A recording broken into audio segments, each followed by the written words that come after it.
Tā. Kas tas ir? Mazs, pūkains, garām ausīm, grauž visu kaut ko. Kaķis, žurka nav, tā trusis. Un izrādās, truši prot ne to vienu.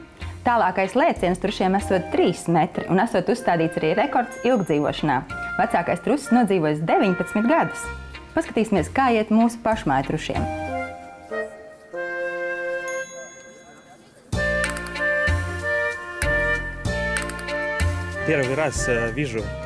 Pirmo reizi redzu trušus. Ir tikai traktori, bet trušus neredzēju agrāk.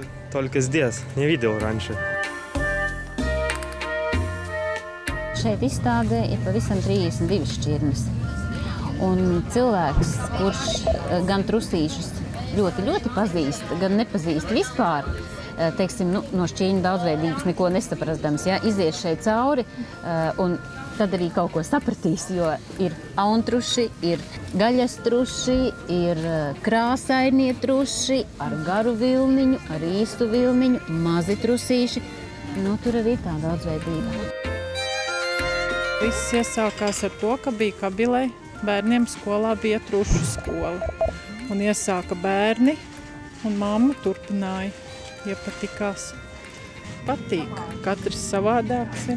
Katra šķirne. Šī ir vīnas zilpelēkie. Nu, vīnas grupas trusīši vispār ir ļoti mīlīgi, mierīgi tādi, lēnāki. Kas ir vajadzīgs, lai labu vaislas materiālu var izaudzēt? Nu, jāseko līdzi ir trusīšu svaram, jāsver ir, vai tiek līdzi visu laiku. Un vēlāk jāatšķir tēvi ir pa vienam, lai nekaujās, lai nekožās. Nu, jārūpējās, jābaro, protams. Īstenībā truškopība ir ļoti liels fizisks darbs. Ja? Iedot ēst un dzert, tas nav tas smagākais. Smagākais jau ir pēc tam, kad ir tās būdas jāiztīra, kad jāsakārto viss tā kā viss pienākās. Jā. Organizētie šķirnes trušu audzētāji Latvijā vakcinē pret miksomatozi.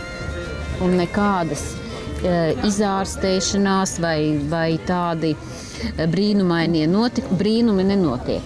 Kāpēc ir vērts trusim piedzimt tieši no laba vaislas materiāla? Tad arī pēcnācēji būs labi, kurus tālāk izmantos saimniecībās gan truškopības produkcijas iegūšanai.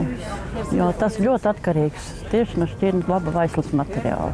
Tādēļ jau arī cenšamies, vedam no ārzemēm, uz vietas maināmies viens ar otru. Un tā kā viss ir vērsts uz to, lai būtu labs šķirnes trusīšu pārdošanai. Kas ir pase ar kvalitātes zīmi? Tas būtu izcelšanās certifikāts, jau cilts apliecība, kurā ir ierakstīti trusīšu dati un viņa izcelšanās dati. Par viņu vecākiem, vecvecākiem un vēl vecvecākiem. Un arī ražība. Sveram katru trusīti. Katru trusītis tiek izpētīts, vai ir pareiza stāja, vai ir pareiza astes stāvoklis, vai ir ausis pareiza stāv, vai vispār ķermeņa forma, vai ir tāda, kādai viņai jābūt. Protams, arī sacensība. Ja tev ir tikai pāris mamītes, īsti tā kā grūti ir izaudzēt to labāko, jo tas labākais nosakās jau atlases ceļā. Izmeklējam, atlasam, atkal izmeklējam. Kādam skaitam, lielākam skaitam ir vieglāk jo tev lielāks skaits, jo tu vari vairāk tā kā atlasīt to. Nu jā, un šodien tiks piešķirta nominācija Gada trusis. Šodien vērtē vērtētāji no Čehijas, Milons Kotūza un Jiržī Vaceks, kuri pie mums Milans brauc jau 6. gadu. Mums izveidojušās ļoti labas draudzīgas attiecības, un Latvijas šķirnes trušu audzētāji brauks šogad uz Čehiju ar saviem trusīšiem piedalīties izstādē. Kopumā tomēr esam orientējušies uz tām saimniecībām, kuras audzēs savam pašpatēriņam. Pirmām kārtām ģimene būs pēdusi, otrām kārtām bērns būs vasarā nodarbināts. Tas ir ļoti interesanti šī trusīša audzēšana. Pirmkārt ir mīlestība, rūpes par trusīti, gaļa un kažoks pēc tam, bet par cik mēs esam tagad tikai šajā projektiņā Trušmīļu skolā Lutriņu mazpulks, un mums 5 bērniem uzdāvināja trušu audzētāji 9 trusīši. Pašreiz mums ir 62 trusīši. Protams, rūpes mums ir ļoti liels, jo mēs gaidījām 1. metienu, 2. metienu, un darbs ir liels, atbildīgs. Bērniem no rītiem agri jāceļās augšā, jādod trusītēm ēst, vakarā arī jāiedod laicīgi ēst. Un kā es varu pateikt, Lutriņu bērni mīl šos trusīšus, un vecāki arī, un es arī. Mēs esam visi iekšā šajā projektiņā, un tāpēc mēs šodien esam šeit, lai mēs pamācītos, kā vērtē šos trusīšus no Čehijas, un jo novembrī mēs vedām savus trusīšus parādīt, kā mēs esam kopuši audzējuši. Bet par Latvijas gada trusi 2013 nominēts Dzīntras Legzdiņu audzētais Liesmainais.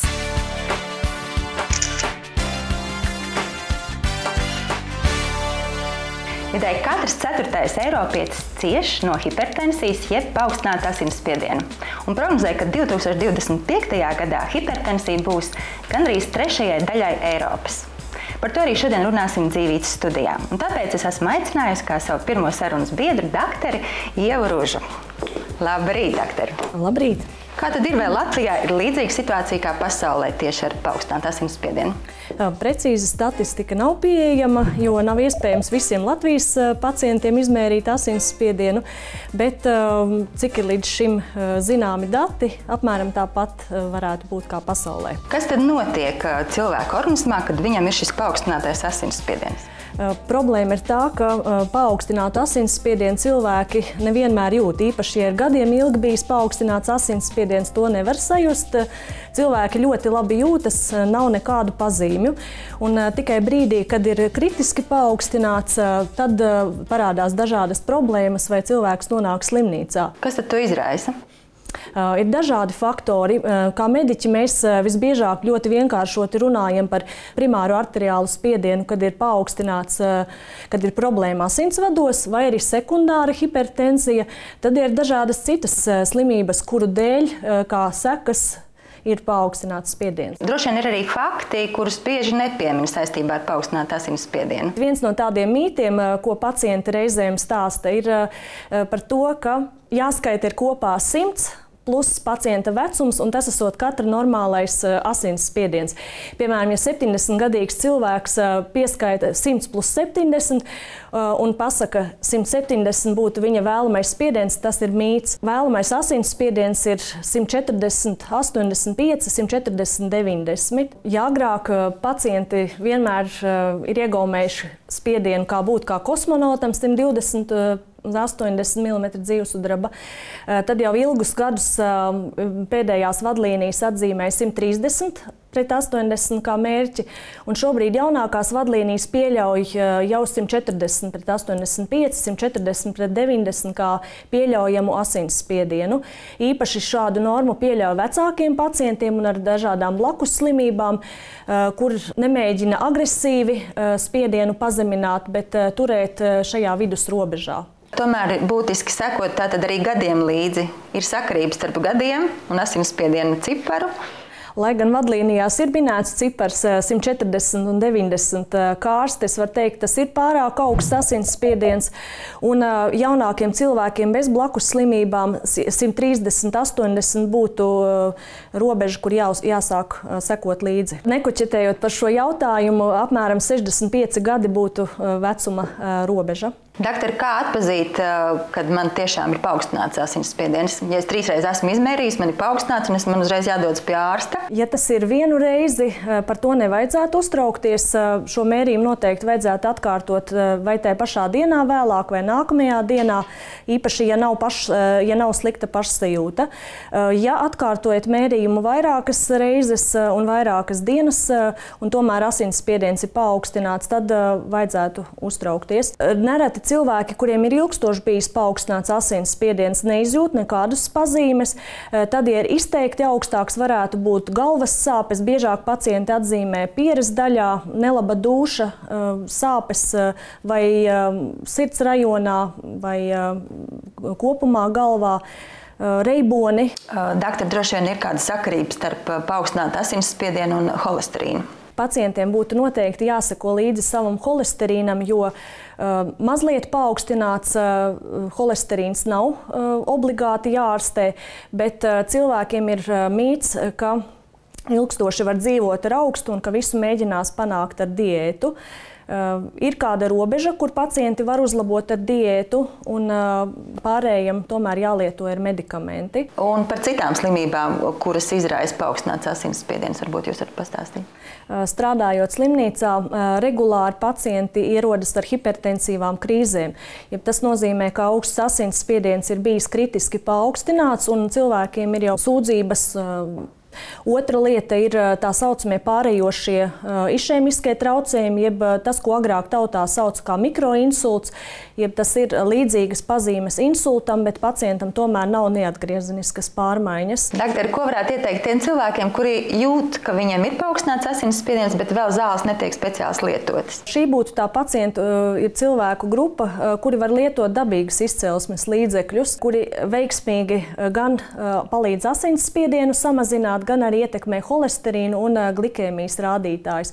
Tātad ļauj uzturēt labu cukura līmeni asinīs. Paldies, doktor, par sarunu. Es esmu dzirdējis, ka olīvkoku lapu ekstrakts ir tikpat efektīvs asinsspiedienu pazeminošs līdzeklis, kā izplatītākie hipertensijas ārstēšanas paņēmieni. Vai tiešām tā ir? Dosimies noskaidrot. Labrīt, Astra. Labrīt. Man pašai bija liels pārsteigums dzirdot, ka olīvkoku lapu ekstrakts ir tik efektīvs asinsspiedienu pazemināšanai.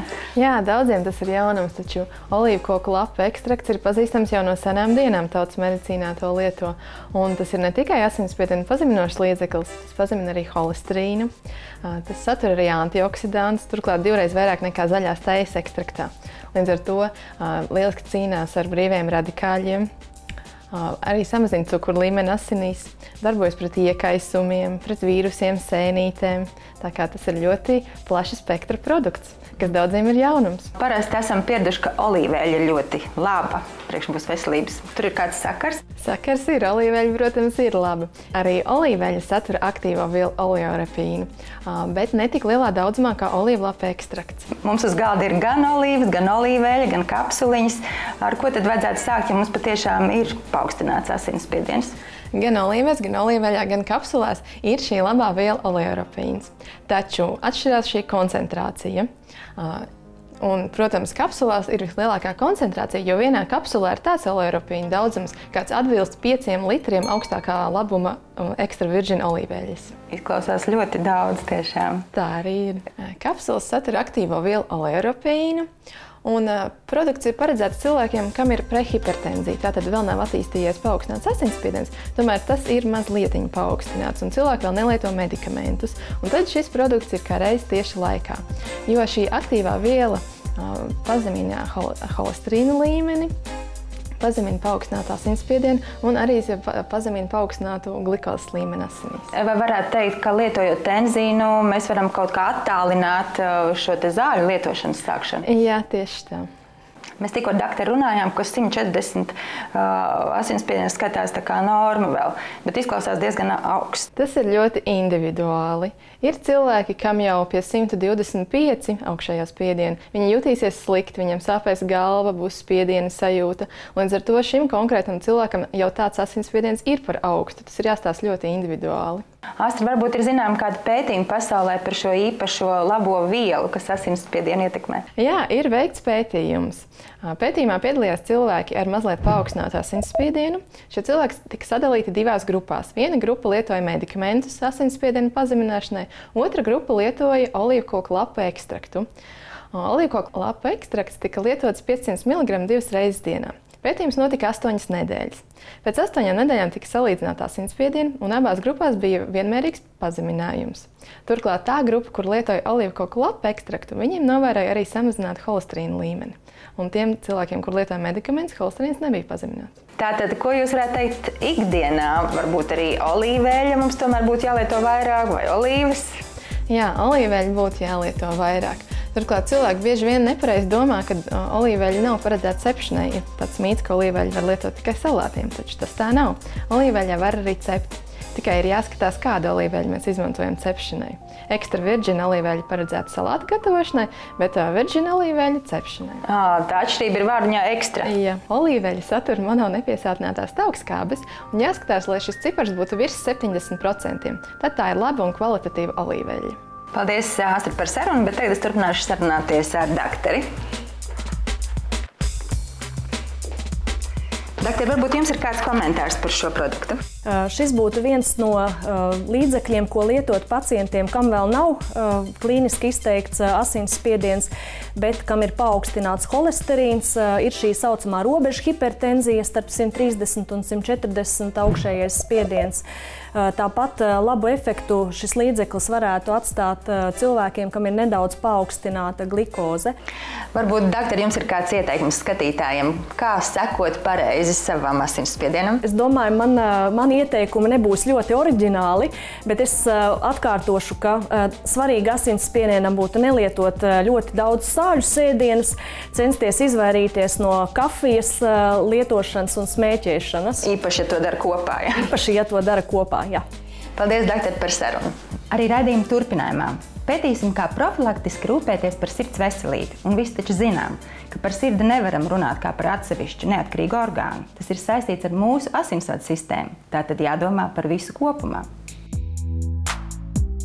Linsēklas ir ļoti vērtīgs dabas produkts, kas satur ļoti daudz bioloģiski aktīvas vielas. Linsēklās ir šīs omega-3 taukskābes, kas gan nav gluži tādas pašas kā tās omega-3 taukskābes, kas atrodamas zivīs. Vitamīnam D arī ir liela nozīme organismā, ieskaitot arī sirds asinsvadu sistēmu. Kā vitamīns tiek ļoti ilgi pētīts un tiek atklāts ar vien jaunas un jaunas īpašības. Un kā vitamīns P sen jau neaprobežojas tikai ar ietekmi uz asinsreci, bet ir atklāts arī viņa citas papildu funkcijas. Kā piemēram, viņš ietekmē asinsvadu gludomuskultūru, aktīvi aizsargā asinsvadus no aterosklerozes procesiem, piedalās arī kaulu metabolismā. Un jaunākie pētījumi rāda, ka viņam ir nozīmīga loma šobrīd arī pie neiroloģiskām saslimšanām, piemēram, pie Alzheimera slimības.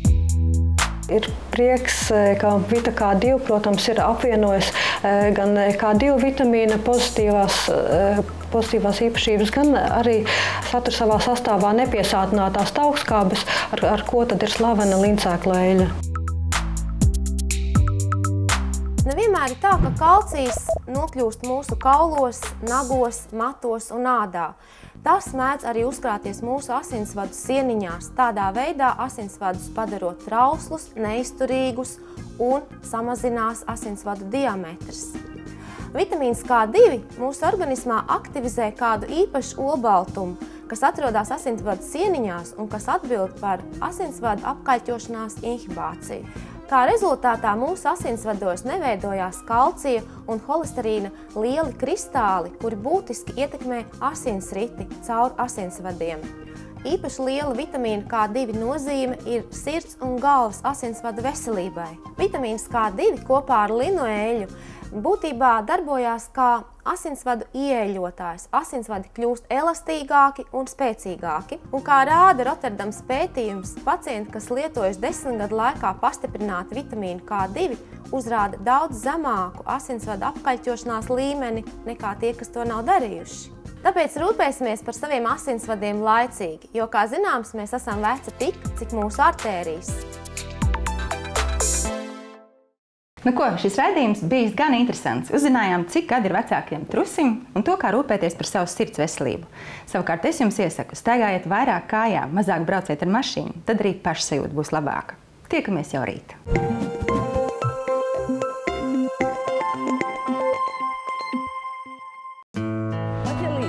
Šodien. Vienalga jūs varat teikt, dzīve ir brīnišķīga. Izvēlēties gaišu lietussargu, brīnišķīgu katlu lakatiņu, un tas piedod dzīvei krāsas. Lai jums veicas!